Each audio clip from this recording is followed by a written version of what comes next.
Hey everyone, you're watching Conversations in Pop Culture, and I am your host, Andrew Davis, and we are brought to you by my sponsors, Mixum Printing, the smarter way to print. I know printing your creative project can be confusing and stressful, but Mixum is here to make it easy. From their instant quote calculator to let you get as many questions as you want for free to their 24-hour customer service support, Mixum is here to make sure your printing experience runs smoothly from start to finish. And right now, you can choose from a range of premium printing options and materials. And the company has also printed many successful Kickstarter campaigns. A bunch of them you have even heard about on this very show. And they currently offer services in the United States, Canada, Australia, and the UK. And Mixum can print and reach your audience anywhere in the world. So if you're ready to print smarter, not harder, head over to Mixum.com. And right now they are running a promotion where listeners of my show can drop my name, Andrew Davis, in the message tab of a current order to get a 5% discount on their first order. So that is mixam.com. Again, type my name, Andrew Davis, in the message tab of your current order to receive a 5% discount on your first order. And without further ado, I have with me comic creator Joseph Duis. Hopefully I got that name right. A little bit nervous about it. Not Davis, Duis. Hopefully, I was going to mess it up that way. So going back to the show. Hey, thanks. Thanks for having me. Yeah, no, thank you for actually backing my Kickstarter campaign and helping making my show continue to happen for season 3. And we were speaking a little bit off air, and it was a rough one. We're gonna leave it at that. Yeah, no problem. Doing these doing these shows. I mean, it's such a service, and it's not like it's not like you have like, oh yeah, I'm just gonna spend all my free time making a show and not get paid, and it's I gotta survive. That's how I feel about it. No, I appreciate it because it means a lot, and a little bit goes a long way. And my overhead's pretty cheap, and all the money's going back into the show, minus $12, which I used to buy me a 6-pack, which I needed considering that my January was insane. But anyway, this is not about me. This is not about me, everybody, because you currently have a Kickstarter going on with Two-Eyed Tales magazine, Black and White Horror Collection, Man in Nature. And obviously, I stated it's on Kickstarter right now. And what is the basic premise of the story for those who don't know what this Kickstarter is and are hearing about it for the first time? Well, Two-Eyed Tales magazine is a collection of 3 black and white horror stories in the tradition of the 1970s horror comics magazines. And it's magazine format. The theme is kind of a civilization versus wilderness. Ever since people have moved into cities and settled, they've been afraid of wild animals and nature generally. So that's where we got legends like the Wendigo and the werewolf.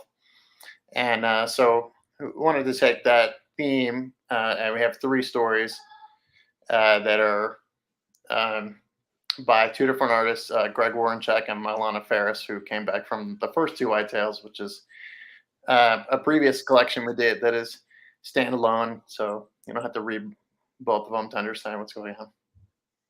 So let's even talk a little bit about this, because obviously black and white horror is not a new concept. And it's been around since the 1970s and probably even a little bit before then.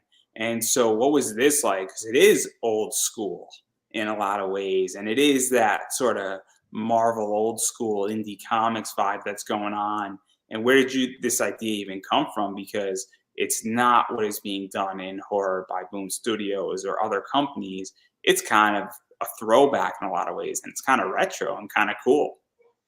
Yeah, it definitely is, and that's intentional. We even backdated the cover date on there a couple of years. People ask me about that. Yeah, so I read When Dark Horse Had Creepy. I read that, and then I kind of read some of the original Warren stuff. I've read a lot of the Skywald black and white comics horror magazines from the 70s, which actually are public domain. Some of the few things from the 70s that are Nightmare, Psycho, Scream. And, I actually kind of realized recently why they did that. It was to get around the comics code. So they published them as magazines and said, these are this is stuff that we can't do with the comics code, so we'll do it in magazine format. And those original ones, they also had stuff like sometimes they had like movie reviews and letter columns, and so it wasn't all comics, but it was like 90% comics. They were really comics. Um, so after I did the first two White Tales, I did a story, a 4-page story called "The Invisible Claw Monster from Outer Space." So it was this black and white, no dialogue story, 4 pages that was supposed to go into a different anthology that never went out. So like, you know what, I want to do some more two White Tale stuff. So in order to publish a 4-page story, I wrote two other stories that were 32 pages total. It's just the way it has to go, right? Yeah, yeah.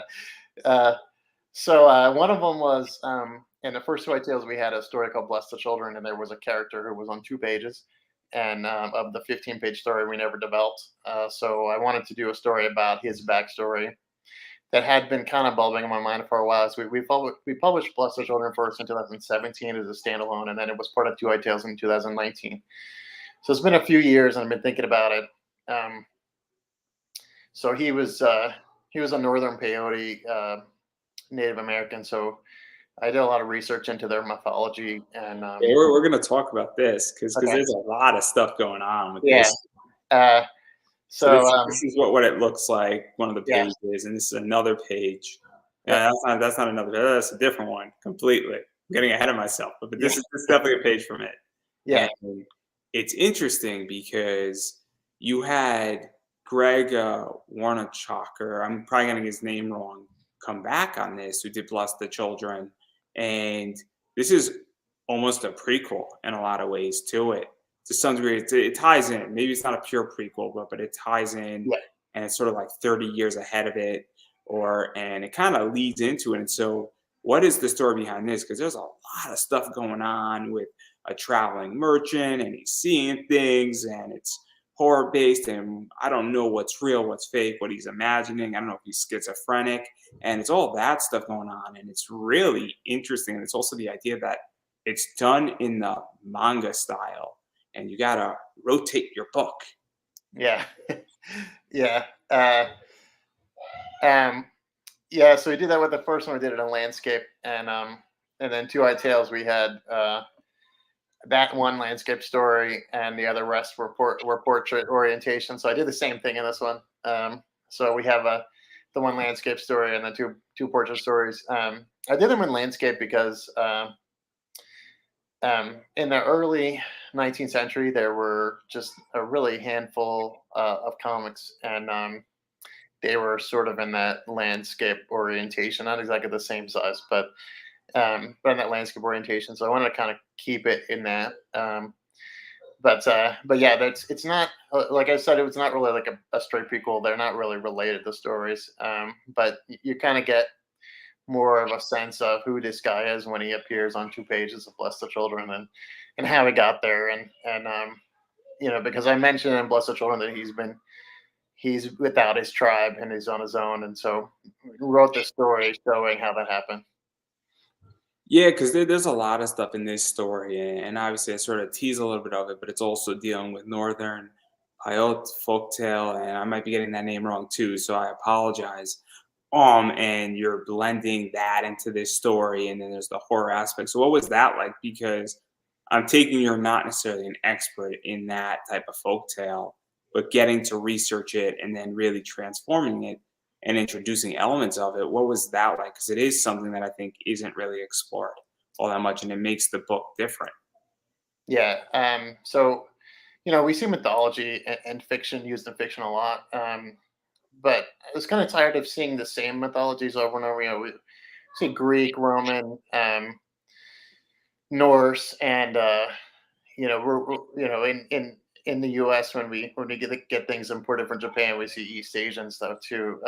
But other than that, it's fairly rare that we see it. So since I already established this guy was a Northern Peyote, I went and read an entire book of folk tales.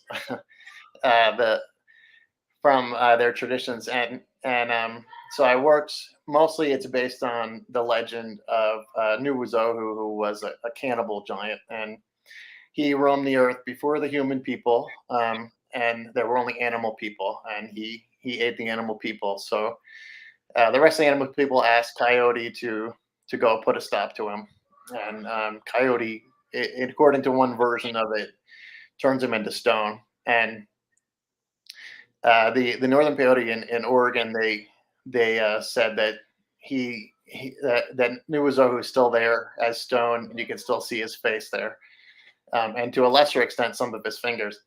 But the rock is now mostly referred to as Smith Rock, and it's kind of a climbing destination, vacation spot for people. But the indigenous people always called it Nuuzohu's face, and so that's what our story is based around, that real site. And so this is before permanent white settlement in the area. So that's that's the only name that it's known by at this point. And it's kind of interesting to write the story about people who believed in folk tales, but thought that was a while ago, and magic was sort of gone now. Not totally, but in the past it was a very magical place, and there were animal people, and the animal people kind of devolved and became real animals. Um, but to write a story where you kind of have sort of these fantastic elements and there's no doubt about them, was kind of different for me. There's nobody showing up and saying this is irrational.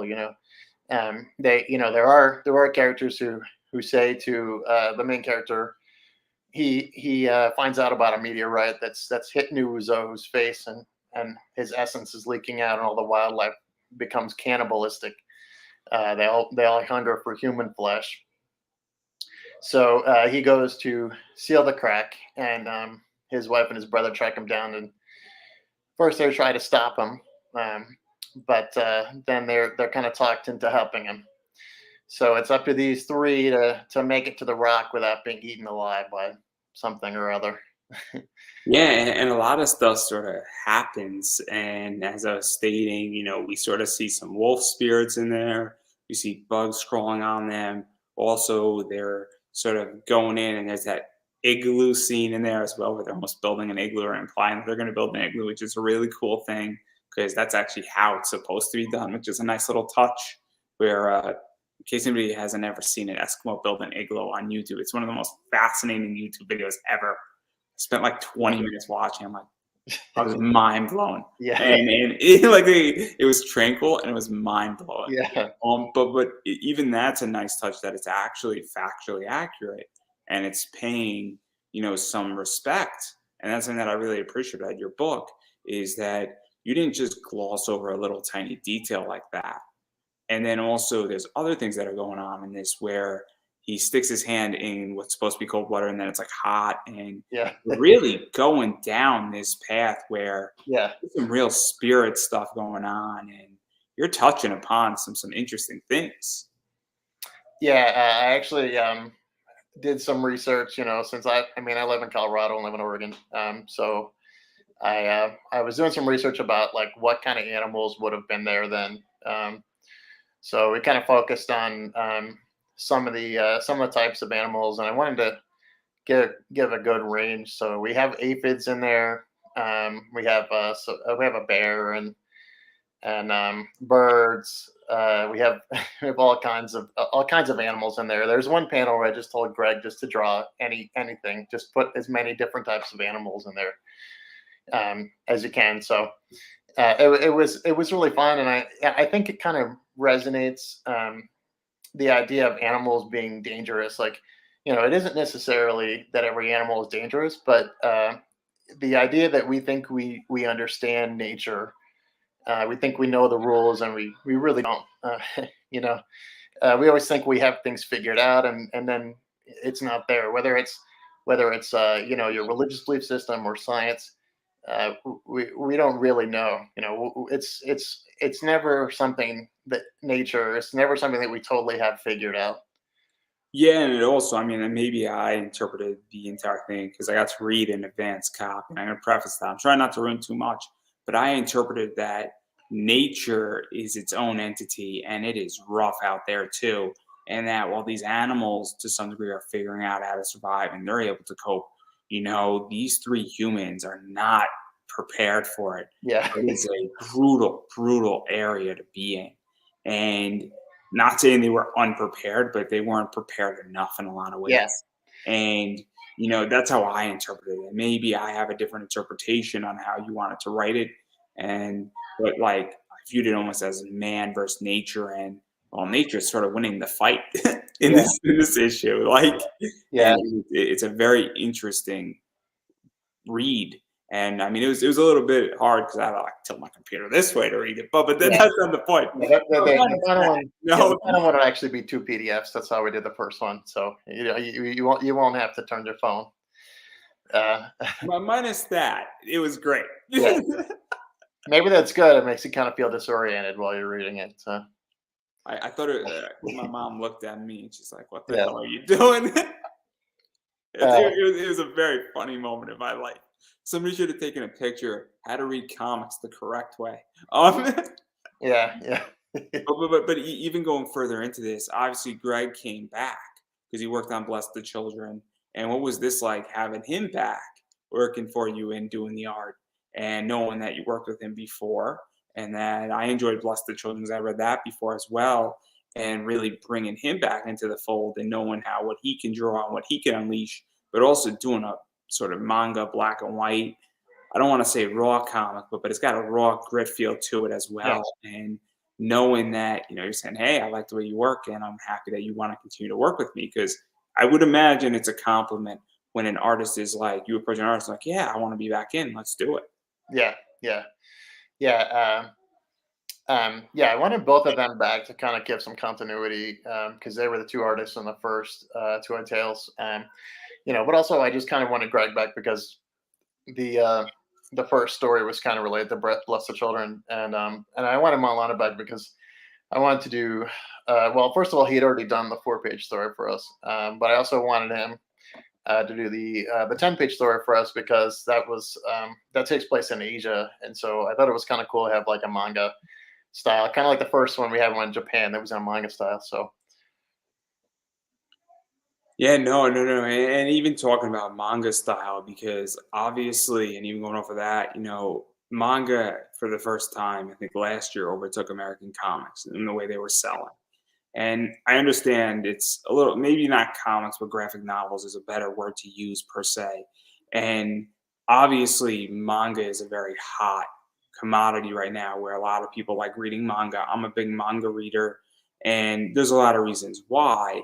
But what is that like of you saying, hey, I see things writing on the wall, and if I have a manga style comic or even one in there, all of a sudden it's going to draw attention to it and it's done in the style of storytelling. It's done in the art style. It's done in the way it's black and white and minimal shading per se, and really going down that path. And was that just happening? Just so happened that manga's hot right now, or was it more saying, "Hey, I'm seeing what's going on, and let me get a little bit of that in there"? I don't think it was about that so much. I do think that obviously manga's gotten very very popular. In the United States. It was always popular in Asia, but yeah, it's gotten a lot more popular in the United States even than Western comics. I have been, when I was a kid, I'm old enough where we were not exposed to manga. We weren't exposed to anime. When we You weren't hanging out in the right social circles. yeah It's yeah all right. It's all right. I'm 29, and that's the only thing I was exposed to. yeah yeah no I'm tomorrow I'm gonna be 44, so um, it was before time, but yeah You were hanging out with the cool kids. yeah. So we when we heard about, I think I read actually the first manga I read was Akira. I read one of the volumes of Akira and I had no clue what was going on. And it was definitely not the first one. So then after that it was we started hearing about something called Japanimation and before we knew it was called anime. And one of my friends literally found on the side of the road a cardboard box full of VHS tapes and picked it up and showed it to us. And that was the first time we ever saw anime. It was stuff like Princess Mononoke. Um, a couple other things probably, and we had never ever seen anything like that, and we were like 16, 17. We had never heard of it before. Uh, so I've gotten into manga pretty slowly. Um, so I kind of wanted to start where I was the most comfortable. So I started with horror manga, and I really like a lot of it. And so I kind of thought about it. And so the first two tales we kind of did in a manga format, where it was kind of small dimensions, and kind of as a nod to the horror manga. And I kind of like the idea of having stuff that takes place in Asia being a manga style. So that's really why I did it. Not because manga is more popular. Um, I think a lot of people are more comfortable with the manga format than I am, um, but I do like the idea of being in complete two different styles. And I actually was at a con one time and I had the original Toy Tales, and I was like, yeah, I saw somebody walk by the table. I was like, hey, you read comic books? She said, no, I only read manga. And I said, well, one quarter of this is manga. And she didn't buy it, but it's just funny to me how we have kind of a separation between them. I don't think it necessarily needs to be there. Yeah, I don't think it really needs to be there either. And I also think it's the idea that you can read. I'm gonna just drop a famous manga that everyone knows, One Piece or Dragon Ball Z, because I'm wearing my Majin Buu shirt. But you could read Dragon Ball Z and you could still read another comic like Batman, and there's room for both. And I just think that you don't have to pick a side with this stuff. Yeah, yeah, yeah, You could just say this story is good or this story is bad. Who cares the format? And you could also say, look, Dragon Ball Z wouldn't work as a comic book. It just doesn't. It works as a manga. It works as an anime. You can't have an American cartoon of Dragon Ball Z. You just can't. It doesn't work in that fashion. But it works in a certain medium. And I think that that's something that people really need to sort of check out at the ego. And if you go into Barnes and Noble, and I've done this, I bought a graphic novel, a manga, and a novel, all in the same outing. And then I yeah, bought a bunch of stuff on Amazon while I was in Barnes and Noble that had nothing to do with that. That's not the point here. But it's like you don't have to pick a side, and I don't get that. And I don't get why everybody thinks there has to be. Blows my mind. But anyway, I digress. This is not yeah. about Um, convincing people whether manga or comics are better. yeah. I mean, I take the Scott McCloud definition, and I bring up Scott McCloud, and people like younger people like, who is that? But I forget that it was like 20 years ago when they came up with Understanding Comics Now. But Scott McCloud says if it's pictures and they're in sequence, then it's a comic. It could be a cave painting. It could have dialogue. It could not have dialogue. It could have words. It could have no words. They could be left to right. They could be up and down. And actually, in Reinventing Comics, is saying like, if it's digital and it's like you click on one panel to get to the next panel, that's also sequential. It doesn't have to be printed. There's really nothing really special about the idea of it being on paper.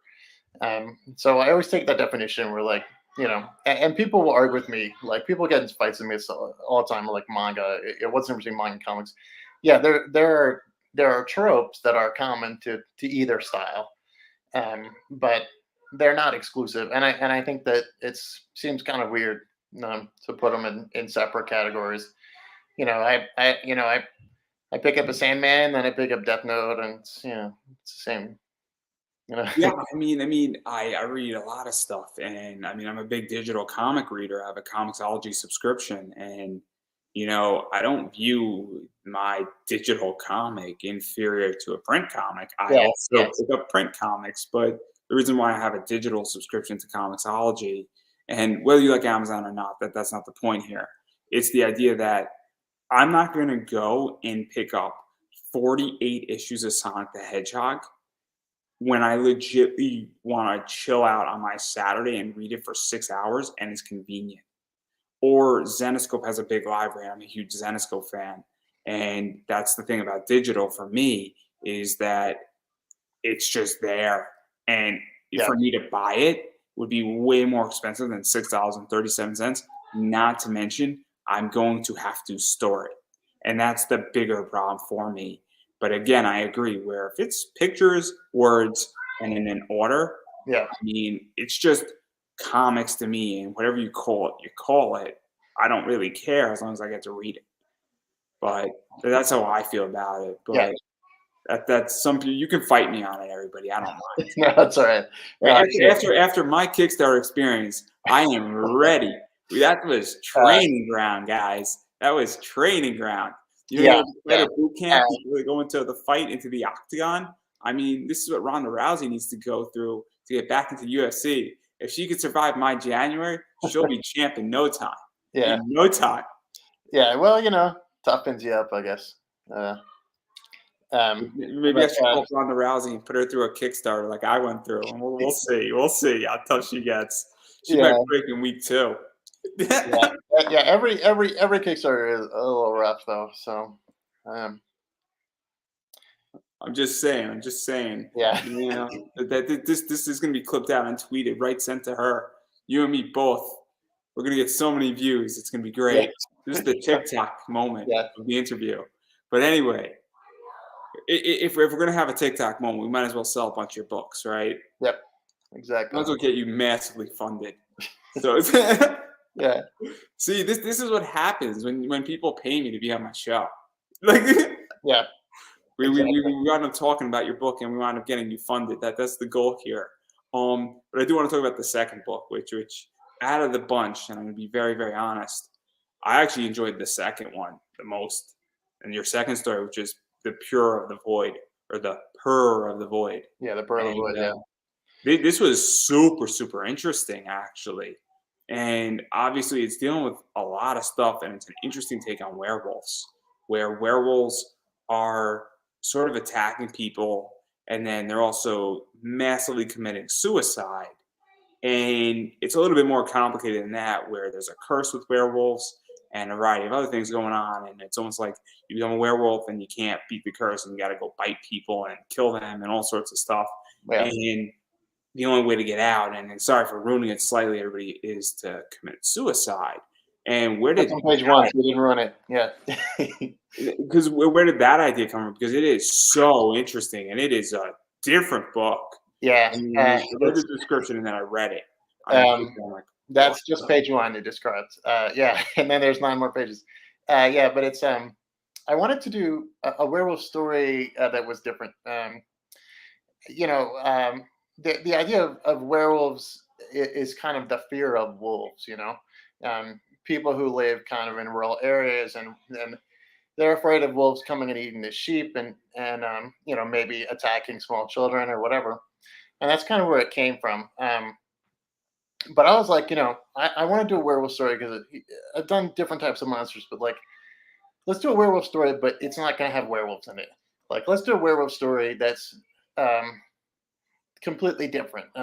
So instead of, and one of the things I thought of was like, what if it's a werewolf story that's in like a huge metropolis instead of like on the outskirts of society? And the werewolf only eats people. It doesn't eat animals or defenseless babies. It eats people. That's what it has a taste for. So if you're in a city and you're eating people, a lot of people disappear in big cities, and nobody ever finds them. There's so many people to eat. So I kind of thought about like and also if you're in a big city, people are not very superstitious.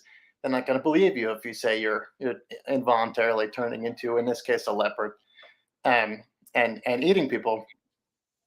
So I also wanted to kind of pay homage to the lycanthropy myths and folklore rather than more of the cinematic version. So we have the lycanthropy being the result of an actual curse. Um, Instead of more modern interpretations kind of see it as a parallel for infectious disease. But originally people didn't really have a conception of disease like that. So I wanted to be more of a sense of um, you know nature and sort of people's feral nature taking over involuntarily. And so I use the idea of a sorcerer kind of cursing the main character to become a leopard at night and kill people. And I also wanted to make sure that he remembered doing it. So a lot of times in werewolf fiction, you see people who turn into werewolves and they wake up, they have no idea what happened, and they don't believe they're really the werewolf because they have no memory of it. Um, so in this case, he remembers everything he does, but he has no control over it. So, Oh, so it's that's so interesting. It yeah, really is. Where I mean, you could read this on multiple levels in a lot of ways, and I think you wrote it that way. And if you didn't, and it's a happy accident, that's even better in a yeah, lot of ways. But you're a good writer, so I know how you wrote it. It's one of the things where he remembers what he did, and then it's how do you live with yourself with what you did. Then you try to fight against what you did because you know what you did is wrong, but you didn't get caught. And at least your subconscious or this leopard or whatever you're turning into is smart enough not to get caught, right? And so then you remember what you did. You then say, I can't do that again. You try to fight it, try to prevent it, try to protect yourself, try to make sure you're good. And then you can't fight it. And then you still remember what you did, and it's over and over and over again. And then you got the psychological aspect, and you also have the horror. How far am I going to go as this entity? And it's really brilliant in a lot of ways because this is not traditional by definition. And you can read it on that level, or you can just read it saying, I'm turning into a wolf killing people. Yeah, it would right. just be very simple, or you could take my approach and make it massively psychological. And what is that like? Because it's multiple levels, and you could go anywhere in between as well. Yeah, some something else is I wanted it to really be kind of not really about werewolves so much as about suicide. The reason it takes place in Sri Lanka is because, but at the time the story took place in 2017, there was kind of a big rash of suicides in Sri Lanka per capita. It was probably the biggest rate of suicide in the world. I thought about that, and that's why I said it in Sri Lanka, and but I also wanted to kind of show that Sri Lanka is not like this backward place. It's cosmopolitan. It has a lot of new infrastructure. Um, People take the train, and so I thought about all of the commuter train infrastructure in Colombo, and um, there's sort of multiple aspects that tie into that. Like on page one, he's going to throw himself in front of the train.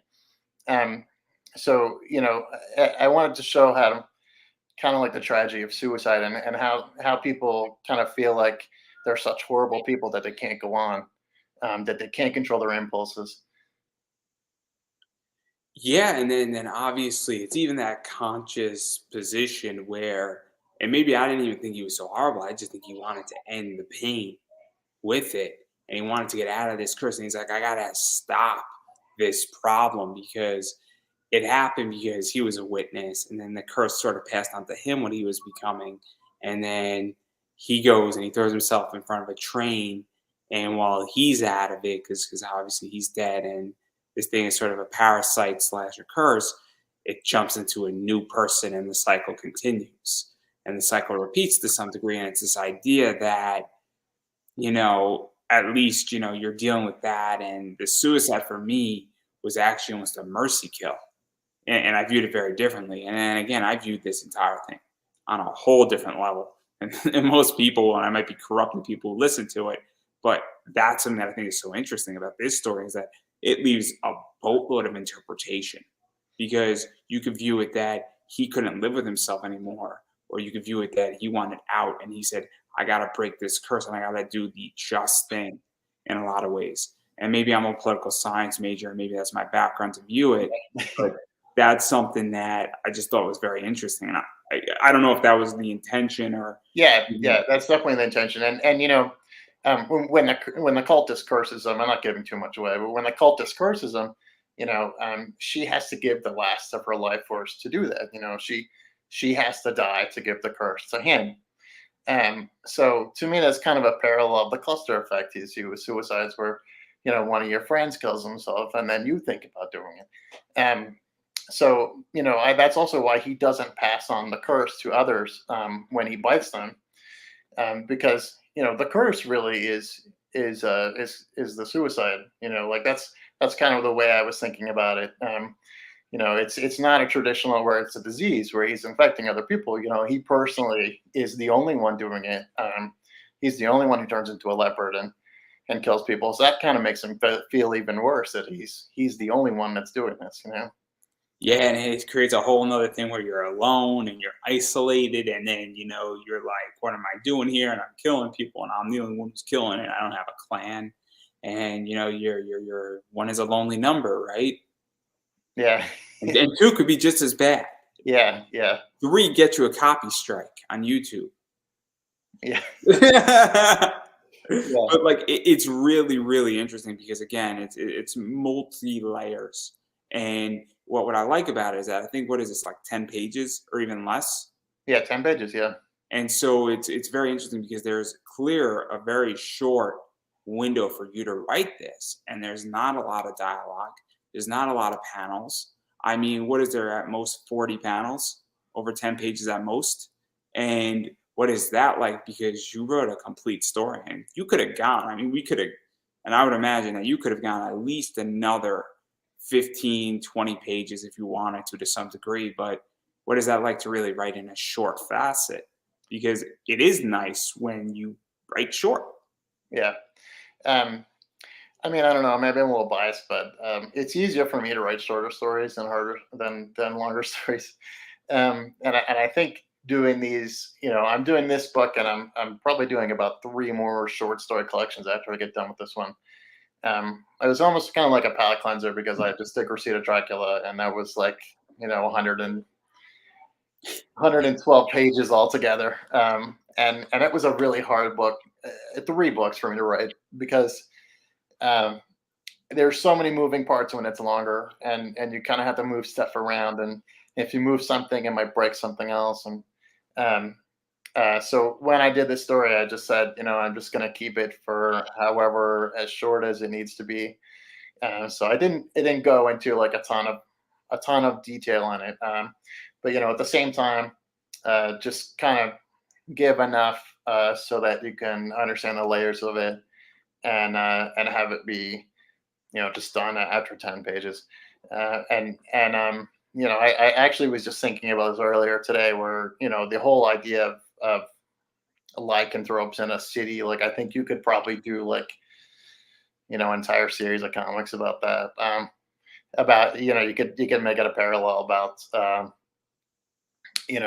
urban mismanagement and homelessness and all that kind of stuff. But you know, for right now, this is it for right now. So This is so interesting because I love to write short, and maybe I'm a little bit spoiled where I haven't written an article in a while, but I love to stay between 600 and 1,000 words, which is not a lot for an article. I love to stay under 1,000, and I love to stay under 800. And I have all these articles that I would write, and they're like 750 words, and it's a page, maybe a page and a quarter, and I just want to get it out there, and like every word matters and every sentence matters. And it is an art form to be able to write short because I'm like, hey, people have short attention spans. People want to read something really, really quickly. And I don't want to give who, what, when, where, and how, but I want to give saying, hey, here's what happened. Here's my opinion on it. And that's kind of, so I give a 4 sentence, intro. I kind of give a summary of what happened. And then I give why this show matters or why this anime was great. And it's pretty concise downward. And then even when I was working for the government a while ago, I was writing 5-page reports on legitimately compiling probably anywhere from 70 to 200 pages worth of documents. And I really enjoy the idea of shortness because time is of the limited. And so, but I also feel like it's a lost art where we have these big stories, and I'm not going to go put anything on blast, but actually we could go, I think it's fair to say that Batman, 50 issues of Batman on a Batman run, that's a lot of content. both on expenditure, investment. I mean, 50 issues is what, 4 years, give or take? Yeah. That's a commitment. I Yeah. mean, that's like a marriage. Yeah. It is. Yeah.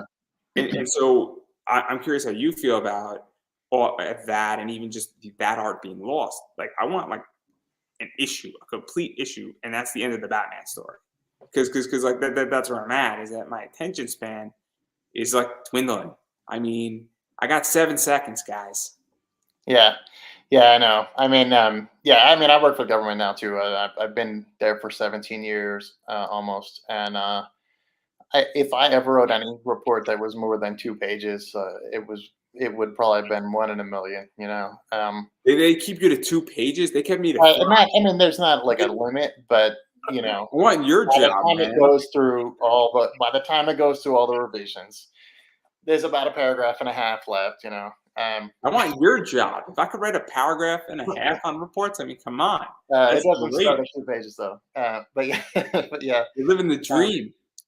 um, so I think I've had practice with that. But it's funny because you see people who other comic creators who go, oh yeah, I'm going to start and I'm going to do a whole universe and I'm going to do 75 issues or whatever. And you're like, all right, like let's just like start with a Get 4 page, one. yeah, One. yeah, yeah, not even one issue, First issue. 4 pages, 8 pages. See if you can do that. Because it's easier to stretch it out than it is to compress it. And it's funny because when I revise my own scripts, I tend to make them longer, which is probably the opposite of what most people do. But I kind of look at it like when I wrote the first story on this, A Pleasant Walk to the Cannibal Giant's Face. It was 20 pages, and I kind of stretched it out a little bit and made some things breathe a little better. And then the same thing with the second one, which is 8 pages, and then it went to 10. So I feel like if I add a couple pages to it when I do a million revisions on it, it isn't necessarily terrible. If it's too long and I can't cut it down, then it's really bad. So because you got to It's figure out so like where interesting. am I supposed to cut? Yeah. This is And so interesting because I'm the opposite, and I used to be the opposite in a lot of ways. Where I used to write a lot of long stuff, and then my mom would freaking take like an axe to it, and it would go that way. And I've been trained to write short, and years and years and years of that. It's very helpful because if you can make your point in a paragraph, why should I waste anybody's time? And I understand that from a monetization, and there's other things where if you're writing for a magazine or a website, there's ads on it. You need content. I get that yeah, component of it, but as far as just information or storytelling, I mean, if I could tell my comic in a page, why should I not do that?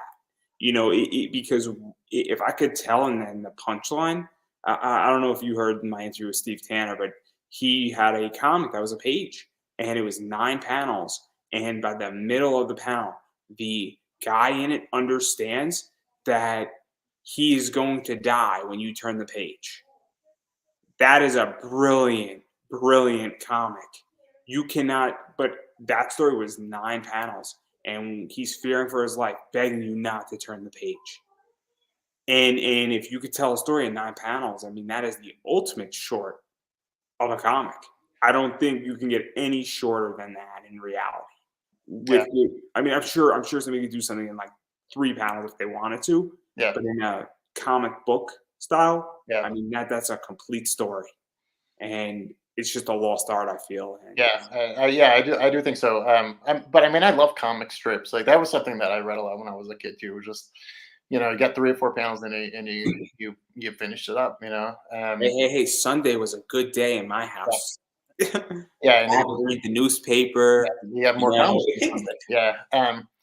And what was funny is I hated stuff like Prince Valiant. And you're like, what's going on? And like I have no clue. And there's like 2 panels. One is like huge and lavishly illustrated. The other one's pretty small, and nothing happens. And I'm like, like I can read Blondie, and they got 4 panels, and they're smaller than these 2 panels, and they got more done than Prince Valiant. Not that I dislike Prince Valiant, but but reading it in a daily format or a weekly format, even worse, is just awful. But yeah, like I think especially for indie comics, that people don't know when the next issue is going to be out. That's just a reality. So if you can do one story and have it be self-contained, or in my case, 3 or 4 stories, have them be self-contained, I think that's a virtue. You know, and like we just talked about this 10-page story for a long time. It doesn't mean that this story is not complex. It doesn't mean that it doesn't. It's more complex. Yeah. I don't know if you've ever heard the song "How to Write a Love Song" by the Four Chords of Axis, or the Axis of Awesome. There's a line where one of the guys is quiet for the entire song, and he's like, "I've been quiet this entire time, girl, and it doesn't mean I love you any less. In fact, it means I love you even more." Yeah. And what's really funny about the line is Yeah.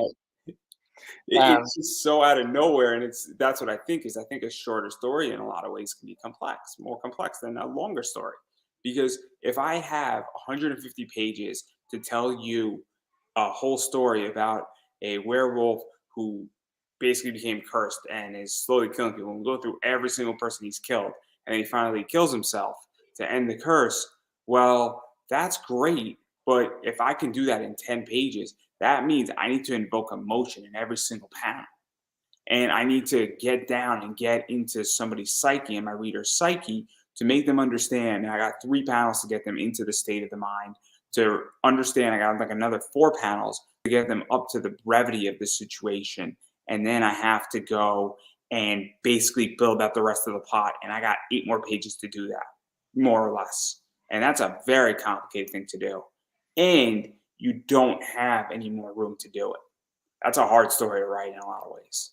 And it's very complicated because in order to do that, you have to hit so many moving parts. yeah. Yeah. I'm trying to sell your book, man. I'm trying to sell your book. I actually remember when I came on here the first time. I think it was 2018, and we were talking about Dr. Orange, or maybe it was later, but we were talking about Dr. Orange, and like, yeah, there's no you don't waste any time at the beginning of this book. The first page, she carves the jack-o'-lantern, and then that's it. Everything we just go from there, and that's a 22-page story. But yeah, I thought about that, and actually every time I'm thinking about like how long do I make a story, I think about that time when you told me that, and you say like, yeah, we just get into the story. We don't have to have a background for this character, nothing. We just get to it. You don't need anything. We're in and we're hitting the mission and going. Right. There's no first gear in this car. That's why we got the guy trying to kill himself on page 1. Just start with something. I mean, that's how I want to write. I just want to write where like the crisis just happens, and so like a nuke bomb goes off, and now what? Because that's a fun story, right? Because it's like, oh, we don't know the military, we don't know who these characters are. Yeah, we got to deal with it, and we're off to the races. Yeah. Really. I kind of like that where you're telling a story and you kind of get little hints about the character, throughout the story, instead of kind of spending a lot of time on background. Like in Dr. Orange, Dr. Orange is kind of a sad story in a lot of ways, but the thing that really hit me, just even when I was making it, the only thing that really hit me, because I'm not very sympathetic to my characters. Like I just kind of like, oh yeah, I screw them over all love the your time. characters. Yeah. Love them. You're really nice to them. but in Dr. Orange, I added something on at the lettering stage about she knew how to get blood stains up off the floor because she tried to kill herself before, and that was like an aside she makes in her internal monologue. And I just felt really bad for her in that moment. I was like, wow, I just made this character like a lot more sad. Freaking took that character from like a level 4 sad to like a level 10. yeah. It's bad enough that a jack-o'-lantern's trying to kill you, but if you have this tragic background, that's what really gets me. You're not nice to your characters. Yeah. Remind me to never ever make myself a character in your book. Yeah, yeah, yeah. You don't want to do that. It's a What, terrible idea. what one of my favorite authors is James Elroy. I don't know if you're familiar with his stuff. Oh, I might know a title. I just don't recognize the name. He's a crime fiction writer, but he comes from this really dark place. His mother, when he was 10 years old, was strangled to death with her own pantyhose, and he identified the body as a 10-year-old kid. And they never found the murderer. And so his stuff is just really really dark. And he did an interview, and people were asking, and his characters are just really awful, awful, awful people. And he did an interview, and they said like, yeah, we know these characters are kind of bad people, but you don't really judge them. And he goes, no, I definitely judge them. I judge them on every page. I think they're terrible. So when I put them through bad things, I don't feel bad about it. and I just thought that was great, because everybody says like, oh yeah, my character's kind of a terrible person, but you see it from their perspective, and yeah, that's true to an extent. I mean, But I've openly said, yeah, and I've gotten into fights with Facebook. I say I judge people all the yeah, time, no question. Now I judge people at cons when they're in the ATM line. I judge them there, and I yeah, purposely walk through a con and I will laugh at everybody in that ATM line at a convention. I will also judge people who use credit cards at cons. yeah, There's and then I got into some pretty hefty fights, and like 50 people were really angry at me and saying, "Why yeah, are you judging people? I don't judge people." I'm like, You do. Everybody judges people. I'm yeah, just brave enough to admit it." yeah. And And I think that's our capacity as humans. We need to judge people.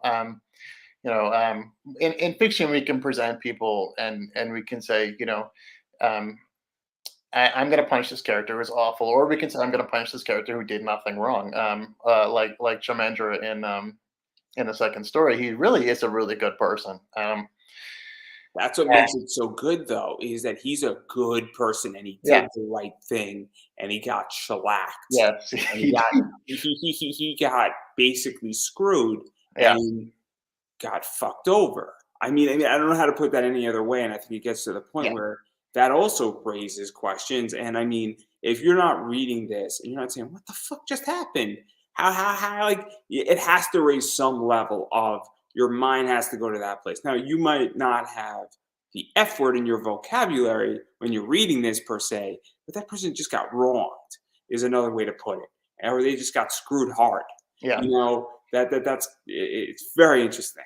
Yeah, and I think it's definitely a good message, because I do both kinds of stories. Like I do characters where innocent people are punished for things, and I do stories where guilty people are punished for things. And I think the message of that is like, look, sometimes things don't go your way. It's not your fault. Doesn't mean you did the bad. Doesn't mean you did the wrong thing. You did everything you could. Sometimes things are going to go bad either way. Um, but yeah, so I mean, you can do that. You can do one or the other. But is what's interesting to me is that the way that I judge it, maybe the character as I'm writing, isn't necessarily the same way that the reader is going to. And I think that especially with comics, which is a visual medium, just show what the character's doing. You can certainly use internal monologue, which is we did in the second story. But I tend to use it pretty rarely, um, rather than have the character kind of say I'm a good person or a bad person.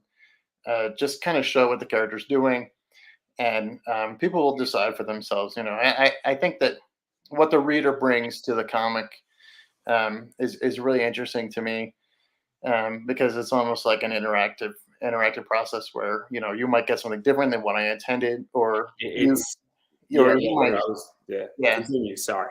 yeah, or you might get something out of it that I did intend but I forgot, or I did intend but I didn't do it consciously. So this is what I was going to add is that comics are a very interesting medium. Is that I can't necessarily control where the story starts and when the story ends because that is the writer. It's on the page, and in any media that I don't create, I can't control that. But what I can control is I can control the level of fear, the level of intent a character is reading something, how fast they're reading, how much time goes by. I mean, I can interpret in the second story if he's killing that person every night or every other night. I can have certain saying, oh man, he's going through these thoughts in a matter of an hour, or he's going through these thoughts in a matter of 4 or 5 hours. Yeah. And I can have those, thoughts where I control the speed that things are going in. Unless there's dates, but even still in those, I still can control. Unless you say this happened at 12:01, happened at 12:02, and you have a comic that's going minute by minute, Yeah. then I have control over that, and that's a very different thing. So you could read this under the presumption that maybe this happened where he's killing somebody every other day, maybe he's killing somebody every night, maybe he's killing somebody random days out of the week when he's just hungry or when he's really transforming, and then it's just accelerating. There's a lot of control I have as a reader that can also change the interpretation. And so you might have said, hey, this took place all in a week. I could read this took place over months and months and months. And that gives a different interpretation because I can expand it or narrow it depending on how I feel as an individual. So that's something that's very interesting as far as a reader goes. And comics are one of the only mediums that you can do that in. Yeah. Going back to Scott McCloud, like, when you're something that if you're coming from a cinematic background and you're going into comics and you want to draw comics, something that people make a mistake when they do that is that they think you need to draw every frame. That you don't need to do that because the reader is going to fill in what happens in between. So, and not everyone's going to do it the same way. And I really like that about it. And I always say about horror comics is that certain types of things that you can do in horror movies to scare the audience you cannot do in comics, because the reader controls the speed at which to read the comic. You also don't have things like a soundtrack. You also have people who might pick up the comic in the morning on the way to work, not finish it, go to work, and come back and read the rest. People don't really do that with movies if they're in a theater anyway. Um, so so you have to rely on different tools, and I think it's really important to keep the medium in mind. To me, if you're doing a horror story in a comic, it's really more about building the tension over time, and having things escalate over time. And the exact time frame of it is often not important, like you just said. But I like the idea of the reader kind of judging this situation differently depending on how much time they have read into it.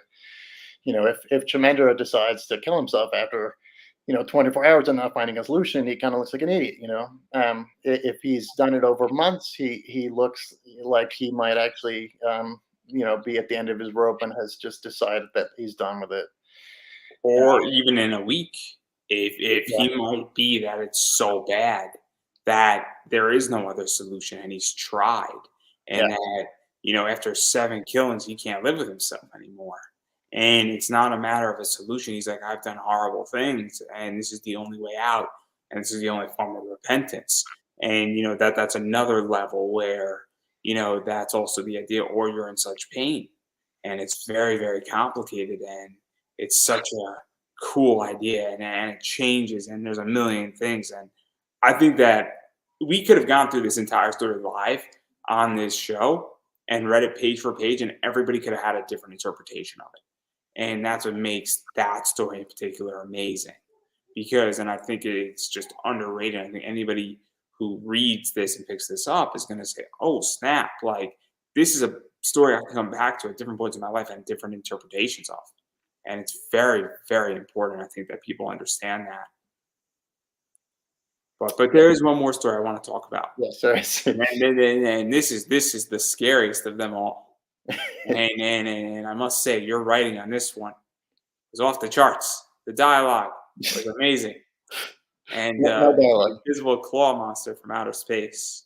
And it's a 4-pager. And some of your best dialogue ever. Yes, exactly. And we're going to leave it at that. Yeah. Yeah, such a laser. No, we're done. We're out of time, everybody. I'm sorry. Didn't name any of the characters. There's only one character. Didn't bother to create more characters. I mean, there's technically two, but Yeah, all that's right. not the point. Um, and part of it is showing what's on TV. So it's a very lazy. Um, Oh, it's absolutely brilliant. It's absolutely brilliant. so it's actually funny. I don't talk about this too much, but this was inspired directly by a Minnie Mouse story. So there is a Halloween Disney character board book that I read to my kids when they were littler, and it's one of those things where it's like there's a bunch of scary stuff, but it's not really anything scary. It's nothing, you know. Um, so they keep hearing all these noises and stuff, and they finally go and it's like it's nothing. But I thought about it, was like, this story could have been so much better, So so I rewrote it so it was a little scarier, without giving too much away about it. But only had 4 pages, so I guess I could have made it longer, but I just decided 4 pages is enough. I actually wrote this for a different anthology that never went out. But I just said, like, let's just get in and out of it and make it scary. Have a scary ending, and then just stop there. So kind of I'll give you a term. And I don't know if you know what this term means. Do you know what a stinger is? what? A stinger. I don't think so. Stinger. No. A stinger is a tattoo term where it's a tattoo that you should bang out in 15 to 20 minutes. So, for instance, a little bat symbol. So, I want a little bat symbol right here, stinger. Yeah. And that's the idea of it. Or it's also known as a banger, where you bang it in, you bang it out, right? That's what this is. So, at cons, I refer to it and say, hey, you could throw a little stinger on it, which is just a tiny little remark, right? Doesn't take the artist a hell of a lot of time. Our writer can do it, right? It's like Yeah. drawing a smiley face, right? So, Yeah. if you're a writer at a Comic Con, you could draw a bat symbol on somebody's book, and it doesn't matter. It doesn't have to be perfect. It takes you 5 seconds, but it counts as a sketch, which is cool. Yeah. And so it changes the nature of a book in a lot of ways. It adds anywhere from $10 to $50 depending on the artist. But the idea is that that's what this is that this is a stinger where you're in 4 pages, you're out, and you're not spending a fuck ton of time banging it out. It's not all that complicated of a story, but it gets the job done. Yeah.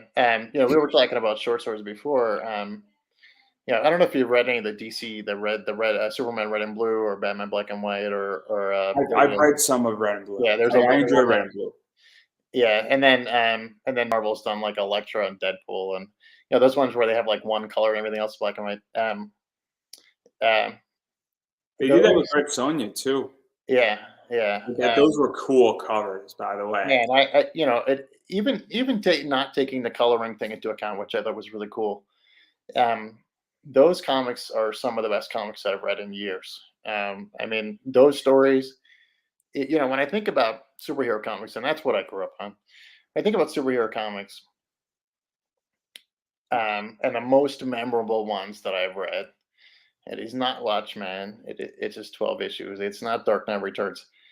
It's the issue in which Superman saves a guy from committing suicide, and it only takes one issue. And then in these red and blue books, or the black and white or yellow and whatever they're called. I think Wonder Woman's like gold and black and gold. Um, but in these stories, they take the essence of the character and they just finish it within 8 or 10 pages. And these characters are so iconic. You do not need to explain who they are. You don't need to have a 12 issue storyline. You just get in and out, and you get to the essence of the character, and that's kind of what I was doing. This is kind of get to the essence of horror. Like, what is it? What is it about horror that really works? And that's what I was trying to do on 4 pages. Yeah, no, it's very, very important in a lot of ways, and I think that you really sort of get into that because I don't really need to be told what scares me.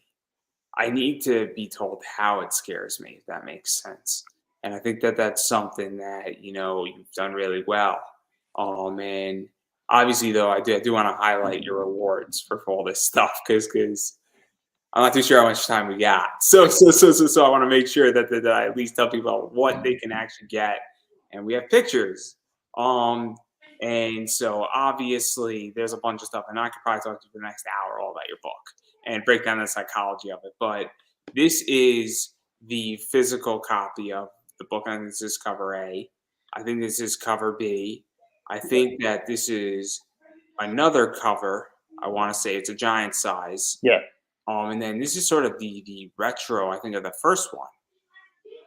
And obviously there's a bunch of other stuff out there. There's obviously you can get all the physical stuff. You can get everything physical. I think you could add on the retro cover.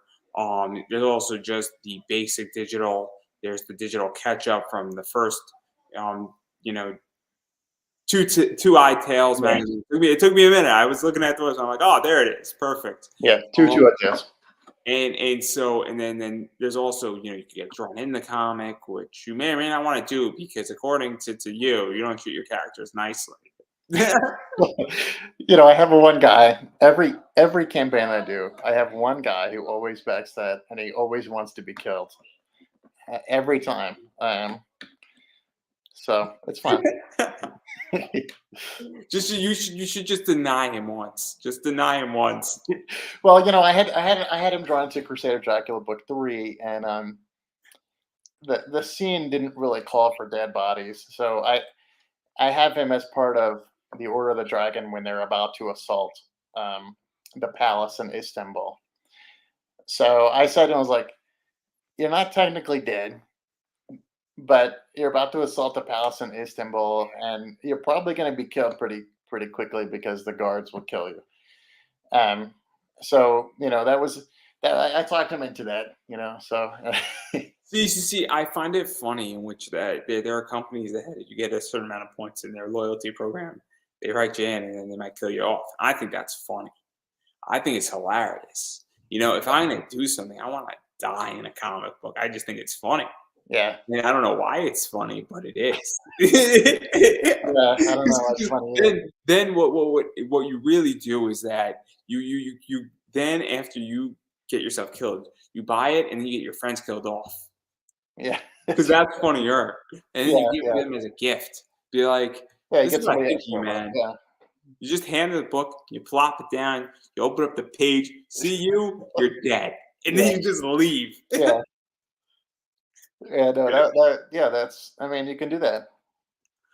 I'm a That's great friend. I really am. yeah, yeah, yeah. I had somebody who was like, yeah, I don't want to have my stuff in there. I'm gonna have my grandkid in there, or I'm gonna have my kid in there, or whatever.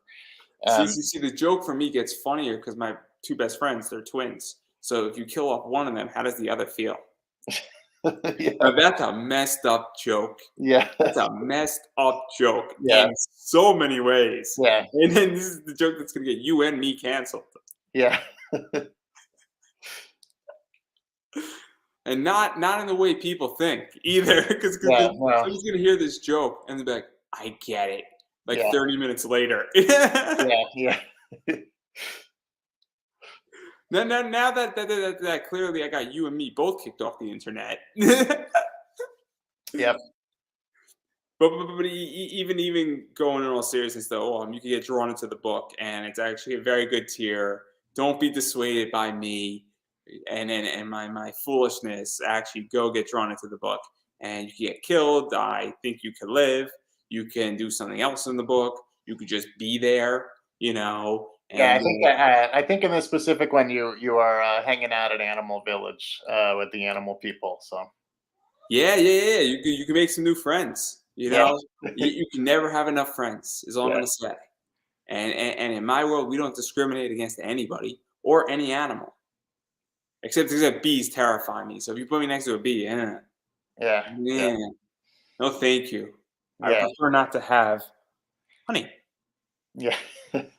Yeah, we had a referendum about gray wolves when I was voting, and I like, yeah, should we reintroduce gray wolves to our county? And I was like, hell no, That and would have been a I had no really reason for funny. saying that. I That just, that would have been so funny if you made that as like a tier and as yeah, a poll at the end of the Kickstarter. Because if that was a poll, I would have backed $1 just so I could vote. yeah, I would have back on an extra vote for yeah. another dollar. And it was funny because it's like one of those things. I think it actually ended up passing, but it's one of those things where it's like the ecology of the region is disrupted. There's all these mountain lions and crap around, and and it's because the gray wolves went extinct, and then they were like a chain reaction. So they're like they wanted to put the gray wolves back in, but the only thing I could think of was like, we've already got coyotes in this neighborhood. We've already got mountain lions. Do I need something else that could like carry off my kids like? And like that was like my whole thinking of it. Like I didn't think about it at all. Um, but it's just like this book. It's about wild animals. Like the first thing you think of is like I want to be eaten. Hey, hey, hey! There are worse ways to go. Yeah, yeah. I guess there are. Yeah, I mean. You know what it is? If it says in my obituary, you got carried off and taken out by gray wolves, and that's my obituary. It's a yeah, pretty good yeah. That sounds pretty obituary. good. Yeah, yeah, Yeah, I mean, what else could be better? I mean, yeah, if you're gonna have a circumstance, you know, he died of natural causes. Not saying that's bad, but people are gonna remember you got killed by a gray wolf. You're gonna be like, oh yeah, that Andrew guy got killed by a gray wolf. Let me go read his comic now. yeah, Like he died of natural causes. I'm not gonna read his comic. yeah. They leave out that it was rabies, though. Yeah, I'm just saying. I'm just saying. If you have to pick one or the other, and you don't have a choice about death, you might as well pick the cool one. I'm just saying. This is a really morbid conversation, Yeah, isn't it? yeah. That's the way it goes with these comics. Hey, hey, hey, hey! It's uncensored hour with me. Yeah. This is what Oh, happens at 10 o'clock at night. yeah, it's funny. It's funny because I say our comics are PG-13, and they really are. Oh, these conversations are not. Yeah, the conversations are not. Um, but yeah, I mean, but if you look, so technically it's like, yeah, it's PG-13. There's no language, there's no nudity, there's no adult situations. There's hardly any gore. Um, so yeah, I have people whose kids, who will back it just for their kids and their teenage kids, and the kids will be like, yeah, these comics are awesome. You need to get it next time. And it's funny to me because I didn't think about them being PG-13 when I wrote them. I was like, these are definitely for adults. But yeah, teenagers tend to like them too, and it's just completely accidental to I PG. mean that's interesting because I find them that they're adult topics and Yeah, adult concepts where I don't know if I would give if I had a kid and he was 16. Actually, if he was 16, if I can handle that, I would not want to give my 12 or 13-year-old this. I wouldn't feel too comfortable because these are real yeah, adult topics. And that yeah, doesn't mean they can't understand it, but I also wouldn't give myself everything that I read when I was 12 and yeah, 13. yeah, I mean, I read Love Hina when I was like 11. I mean, yeah, great book, great concept. yeah, Loved it. It's probably served me in more ways than one, but it probably wasn't mature and appropriate for me either. And my parents were ignorant on that stuff. And then come find out later, well, there you go. But the idea is that I'm going to be watching what my kids read. And it's not because there's a lot of stuff that sneaks by. And it's unfortunate where, you don't want to give an 11-year-old a harem anime book per se, but I would give my 16-year-old this if I had a 16-year-old. I feel comfortable with them reading this. Maybe not my 13-year-old, maybe a 14-year-old, but yeah, it is interesting that it's not gore. And yeah, it shows that, you could have a book that looks clean and it's fascinating because I didn't even think of it as a PG-13 book. It didn't even occur to me. I'm like, okay, this is yeah, definitely black and white horror, Marvel, 1970s, 1980s, more Eclipse. That's a name to throw out there, right? Like yeah, that's kind of the vibe I got, where it's like, okay, it's kind of that maybe they're not a pure adult, but they're not a kid either yeah, range. comic and or just the classic horror stuff, and that's how I viewed it. But Yeah, yeah, no, I definitely think it has themes that adults will appreciate and teenagers probably will not. Um, but I think about, well, like I said, I think about what I was reading when I was that age, and it was, the example I like to use is Mad Magazine. I mean, Mad Magazine, I read when I was a kid. I thought it was hilarious, but I had no idea what was going on in it. I mean, I read it and they were jokes, and the jokes were funny, but there were all kinds of references in Mad Magazine that I had no clue about when I was that age. And then when you go back and look at it, and you're like, oh yeah, this was about politics, this was about pop culture, this was about the war in Vietnam. I mean, Spy vs. Spy, we all know what that's about, Yeah, right? yeah, yeah. Well, the guy who created Spy versus Spy was from Cuba. He was a refugee from the regime in Cuba. What do you think the comic was about? Um, Oh, it, the two things where you put it together and you put yeah, this page and this page, then it forms another. Oh, yeah, great stuff. yeah. You when you read Dr. Seuss when you're a kid, you don't know the Better Butter Battle is about nuclear proliferation. Um, What? That's what it's about.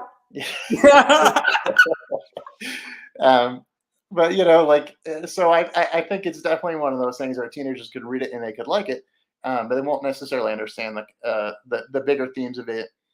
Um, as I get older, I tend to write about older characters. I tend to write about older issues. I have two history degrees. I tend to write about history. If you have not been too familiar with history, you could learn something, but you won't necessarily like it if you don't like history. So, Oh, smart I information. love history.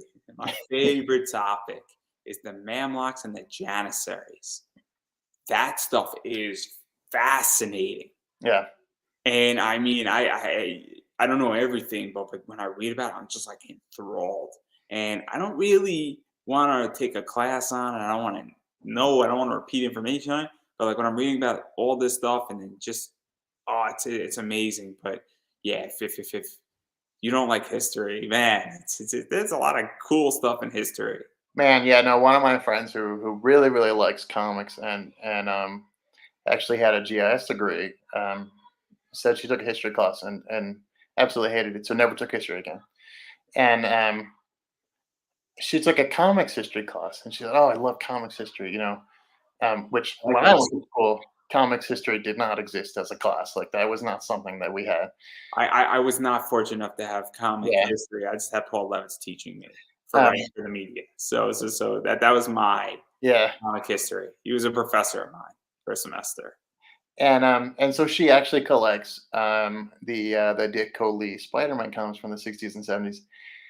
And I said, "How can you say you don't like history when you all you read is old comics?" And I got a cultural history specialization for a master's degree. And while we didn't necessarily look at comics per se, we did look at visual culture, and I absolutely love that. When you look at a primary source document, you're looking at text, and you can interpret it different ways, but there's only so many ways you can interpret it. If you're looking at a visual document, there's a lot broader range of interpretation. Uh, there was a class I took where we looked at the period in newspapers in which illustration coexisted with early photography, and it was really interesting what they decided to illustrate which way, um, and you know which stories were the most accurate. Um, so it's something that's extremely obscure now. But it's the same thing with the overlapping period of color and black and white photography when Yeah, it was one or the other. it's fascinating where, and I don't know if this is a primary document, but obviously I've had interviews with Howard Cruz and I've had interviews with Denny O'Neil, and we're talking. And I think if you're doing a live interview or a recorded interview, and they're telling about things, and there's things that in my Howard Cruz interview where he's talking about how he had a daughter and how Stuck Rubber Baby happened. For those who don't know, Howard Cruz was a gay man. He passed away. Rest in peace to him. And he was sort of tricked into having a daughter with another woman, but you're a gay man and coming to realize that you're a gay man in Alabama. and we were speaking about that, and there's not much information about his daughter out there, and it's a real tidbit of information. And my only regret is that I didn't get a second interview with him, because he would have done it. And it's kind of a crazy entity, but that's very much a primary source, I think.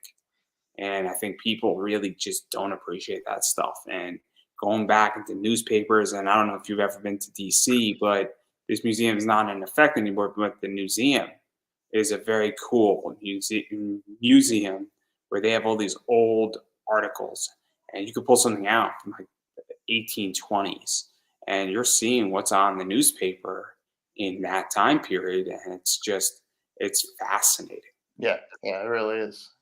And comic history is fascinating too. When you really go into the underground stuff, oh Yeah. man, that's some amazing content. And Yeah, I was reading, I was actually rereading American Splendor, some of the American Splendor stuff recently, and I was telling my kids like, yeah, this guy, because my daughter's like really big into comics, and she's like she kind of draws her own comics, and she writes about her own life, and she reads some of the YA comics that DC makes, and she's like, well, can you make a comic is about your life? I said, yeah, of course I can. Why couldn't you do that? And I started talking about Harvey Pekar, American Splendor, um, and and then I was like, wait a minute, like, why aren't I talking about webcomics? Like, there's so many webcomics like this. Like, it's like such a huge percentage of webcomics that are like this. Um, but I think the people who kind of grew up on webcomics, they don't really understand that when American Splendor did it, nobody was doing it. I mean, the underground comics weren't doing it. The mainstream comics weren't doing it. So it's funny to me that she said, "Hey, can you make comics about your own life?" Yeah, of course you can. Everybody's doing it. Everybody's doing it now. Yeah, it's just funny. This is the perspective that you gain on it. Just thinking about certain things being ubiquitous, like we were talking about anime and manga, like we had no exposure to it. As people, have grown up on anime and manga at this point. oh, So man, I got used to made fun of in school for this stuff. yeah, And I mean, I was the anime weeaboo kid. And then high school comes around, I'm wearing anime t-shirts and I'm wearing yeah, sweatpants. And I'm just like, I don't care. And I wasn't with the anime crew. And I'm like, I'm my own beat, man. And I enjoyed it. And I didn't care. And I still wear anime t-shirts. I'm wearing a DBZ shirt right now. Brand new, guys. Just opened this one up today. yeah. So, That's hey, funny. hey, hey, hey, it's Majin Buu eating ice cream. Yeah. I'm just saying, if you We had an anime club in college, and it was really the first anime club I had ever heard of. And it was funny because in those days you had your nerds, and then you had your anime nerds, and anime nerds are like looked down upon by everyone else. Now it's like anime is the mainstream. We used to see in college where we had the anime club. Yeah. It wasn't good, right? I went in my freshman year and then I discovered drinking.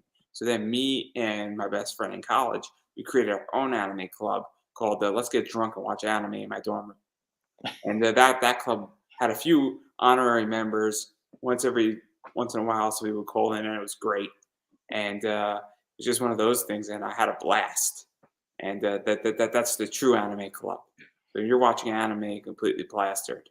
I'm just saying. Yeah, and Pokemon was one of those things too. It was so huge. Like Hey, you got to catch them all. my my friend is about 10 years younger than me. He's like, hey, I'm gonna play Pokemon Go. Like, this is a few years ago. It was really big. I said, what's the attraction of that game? And he'd say, well, because you capture the Pokemon. Like, I was like, why do you want to capture Pokemon? Because that's what they do on Pokemon. Like that's the whole point of Pokemon. They capture the Pokemon. I said, okay. I never saw Pokemon. I don't know.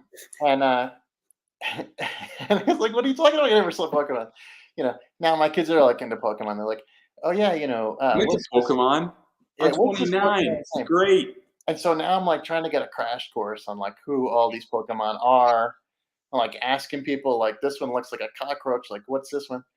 Um, just because my kids look to me and go, like, hey, you must know about Pokemon, right? Like I'm like, yeah, sure. Hey, you got to catch them all. Yeah, Yeah. except the last game does not look good. It looks like a gigantic cash grab. What was that? The one that just came out? Yeah, it looks like a Yeah. gigantic cash grab. and it's rough. I mean, it just looks bad, Yeah. and Um, I'm just saying. my kids have an older Nintendo Switch one that's like a Pokemon Snap. And I'm like, okay, what's that game? He's like, yeah, you take pictures of Pokemon. I'm like, that's it, this whole game. I'm like, yeah, I okay. mean, that's like old though. That's like a redone from like the N64. This is a great game. It's like you take pictures of 7 Pokemon, and it was like, oh my god, Yeah, it was great. And I didn't have an N64, and I knew somebody did. I'm like, oh my god, you could do this on this, and then you could like get a printer for your N64. You could print out your pictures. It was great. It was like the Game Boy, yeah, yeah. which I Yeah, my kids are asking me about the generations of Nintendo because they've been playing Nintendo Switch a lot.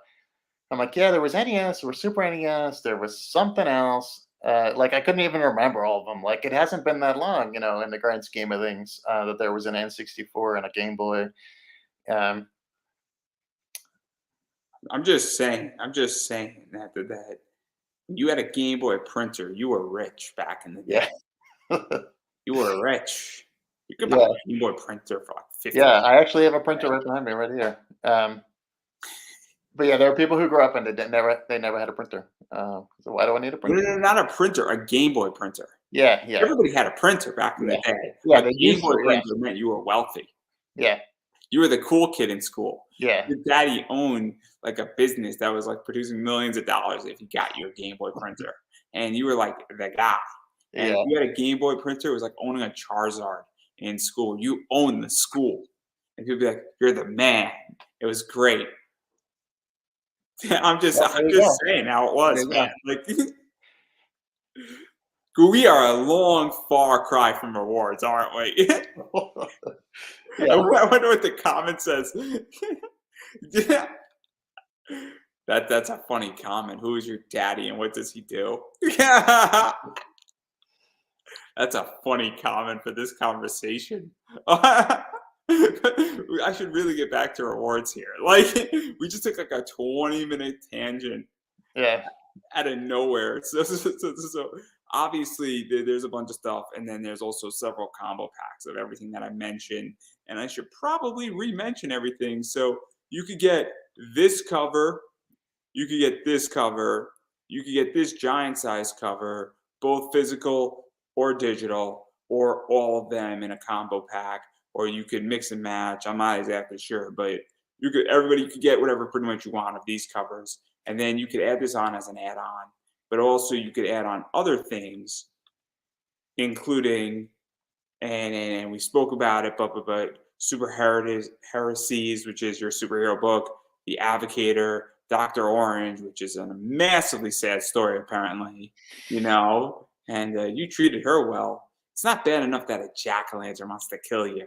There's a bunch of other stuff, and then there's other things that are obviously that could be added on from the entire company that you run in your comic line. And anything that you have done in comics can be added on.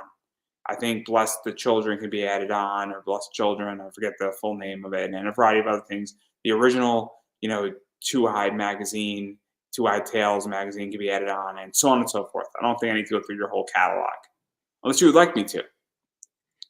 No, it's all right. Yeah, but yeah. So because we have add-ons now on Kickstarter, you can mix and match, get whatever you like.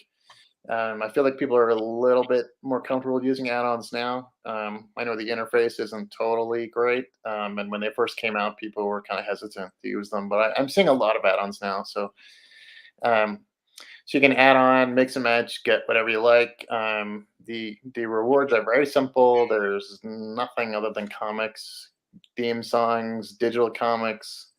The giant sized. If you enjoy this conversation in pop culture, you might like the giant size edition because I have commentary pages where I talk about every page and every panel and what went on in my head about it. And then obviously, I do want to back it out because I do want to ask you one final question before I give you a chance to self promote. And this is actually a very interesting question because I've seen a few other people start asking this question. And I had somebody on, and this was not planned, by the way, but he does horror comic stuff. Welcome to Slaughterville, which is a board game and a comic before you. And so I was like 5 minutes late because we were going for a while as well. But you and I both know that horror comics right now are really big. We have places like Second Sight Publishing and Scout and Boom Studios are doing a lot of horror stuff. And even Decade in DC did really well. And there really appears to be a massive shift where a lot of people are gravitating towards horror comics versus superhero comics or, thrillers or other things. And maybe thrillers are sort of horror comics too. But why do you think why do you think that has occurred now in the comic realm and why it's really popular? Because I feel like that wasn't there 2, 3 years ago. Yeah, it's a little interesting to me. I think part of it is Kickstarter, and the fact that there has been a demand for horror comics for a long time. There's always been some, but they weren't terribly mainstream. So I think people really wanted to make their own, and then Kickstarter kind of blew up, and people were able to make their own. So, I think also there've been a handful of horror movies lately that have gotten a lot of attention. Used to be there were horror movies, but nobody saw them. Yeah, certainly the '80s was really big for horror, but after that, um, until recently, we hadn't seen like a lot of high-profile horror movies, and I think it's gotten people involved in the genre some more than they had been in the past. With Jordan Peele coming in, doing a bunch of horror movies.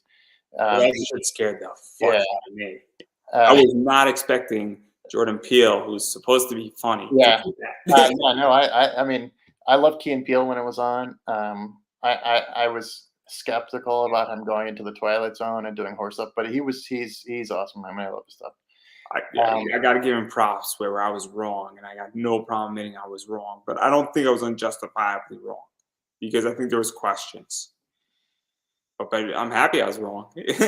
yeah, and then A24 has made a couple of horror movies that have done really well, Midsummer and Hereditary and stuff like that. So I think there's just interest in the genre, and I think that the big two publishers are just really not doing it, and I think that's driving the smaller publishers to do it. I mean, DC even had an imprint for Joe Hill's comics, Hill House. I read some of those; those were pretty good. But for the most part, they don't really do horror comics. So I think people are just doing what they want, and I don't think it's the only genre that's kind of come back to some extent. I think that anthologies, just general anthologies, have come back, and I think a lot of that's due to Kickstarter too, where people go, hey, I can make an anthology and I can make it cheaper than if I did it all myself because I can have other people contribute, and it can again be successful on a crowdfunding because people can leverage everybody leverages their own networks, and if there's 20 creators, you have a lot of potential there for a successful campaign. So I think that's one of the reasons anthologies have done really well on Kickstarter. With the same kind of situation where we aren't really seeing anthology books from the big two too much anymore.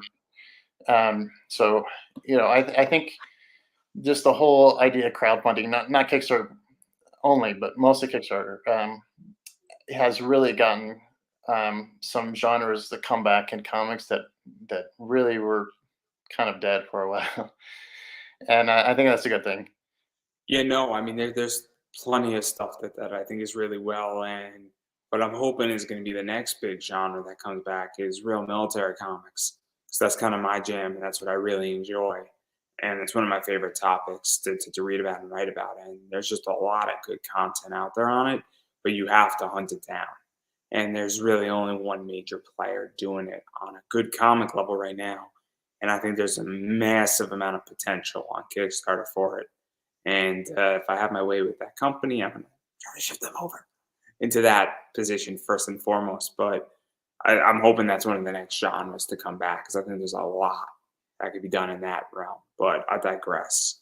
Um, and we've been speaking for almost an hour and a half Yeah, plus. So my voice is hoarse. I did an hour and 40 before you. I'm almost at an hour 40 here. I yeah, would like to go to sleep sometime soon yes. tonight. But I do want to give you a chance to self promote yourself. So, where can people back this Kickstarter, check out your other work, check out your website, find you on social media, and more importantly, just give you money so you can keep writing comics? So our Kickstarter is at 2itales.com. And goes for 12 more days. Actually, I think almost we're down to 11. And then we have a website at heresystudiosllc.com. We have 2 Facebook pages, Heresy Studios LLC and Order of Dracula. We have a Twitter at Heresy Studios LL. We have a Instagram at Heresy Studios LLC Comics. So yeah, that's about it. Yeah, and I'm going to just say this, and I've been saying it 27, almost 28 months, every single month, almost at least 4 times a week, if not more. You have to support indie comics. Indie comics, for those who don't know, every book that's funded on Kickstarter goes into the production of making that book possible in one way or another, whether that's printing the book, paying for the art, paying for the next book's art, paying the colorists, paying for covers, doing marketing, getting to cons, or even possibly helping that artist buy supplies or keeping the lights on so that artist can work or that writer can work. And it does make a difference. And again, you're not DC, you're not Marvel, you're not Image. So every dollar does actually, as I stated, make the book happen. And so every dollar that you donate, pledge, or contribute to a Kickstarter goes a long, long way. And it is beyond helpful. And so and the way you support indie comics is you back Kickstarters, because that money does go to the books. And whether you're pledging $1 or $100 or $1,000, every little bit helps. So I recommend people actually back Kickstarters. Now, I get it. Maybe this book is not for you. And I can tell you that, Heresy Studios has a lot of different books. So if you're not a fan of Two-Eyed Tales, you might be a fan of Cult of Dracula or Dr. Orange, or you might be a fan of a superhero book, or you might say, hey, look, let me pick up a copy of The Advocator, which is sort of a sampler of a bunch of books. So there's something for everybody that Joseph has put out there. And let's say you don't back that, but you're like, hey, I really like Dracula books. If you pick up Cult of Dracula, I can tell you for a fact that you are indirectly supporting this campaign, and that's another way how to support. And if you're in a certain circumstance where money's tight and things are going on in your life, everybody's been there, another way how to support is just share out the project. Because if you send out a tweet, you share it out in a Facebook group, you never know who's watching, you never know who's going to see it, and it goes a long way, because it could just very well be that your friend sees it and then your friend pledges $100, and that can make the difference. So that's something that people should do. And as far as that I'm concerned, and I'm getting to the point where I can't speak, almost 4 hours, guys, almost 4 hours of speaking tonight. And I am definitely going to be making myself a cup of tea in 10 minutes from now. But for me, obviously, I appreciate shares, supports, likes on all my videos, all my interviews, YouTube, Pop Anime Comics, Facebook, Pop Anime Comics. Come bother me on my personal Facebook page if you can find it. Instagram, Pop Anime Comics. I just appreciate a like, share. But if you do want to advertise on my show, you are more than welcome to advertise on my show. DM me on Twitter. Hit me up on Facebook, Pop Anime Comics. You can email me at andrewedavis@hotmail.com. And I got some big coming in the next 2 months. Also, we are coming into podcast format. And I will let everybody know that there's a bunch of episodes that people haven't heard in a while. And you are on one of those episodes that's going to be in season 1. It's coming. So if you want to hear that first interview, that's a really good way how to hear that first interview. Also, you could buy my metal card, you can buy my merch, or you can go on Buy Me a Coffee and buy yourself a guaranteed guest spot, which is, there's only 2 ways to get on this show. There's only 2 ways to get on this show. You got a fucking badass comic that interests me, or you're buying in. And you can like that, not like that. I don't care, because those are the only 2 ways. And I'm the guy who makes the decisions around here. So that's what it is. On that note, hopefully we're not canceled, and I'm going to give you the final word. Thanks for having me on. Well, that wraps that up. Yeah.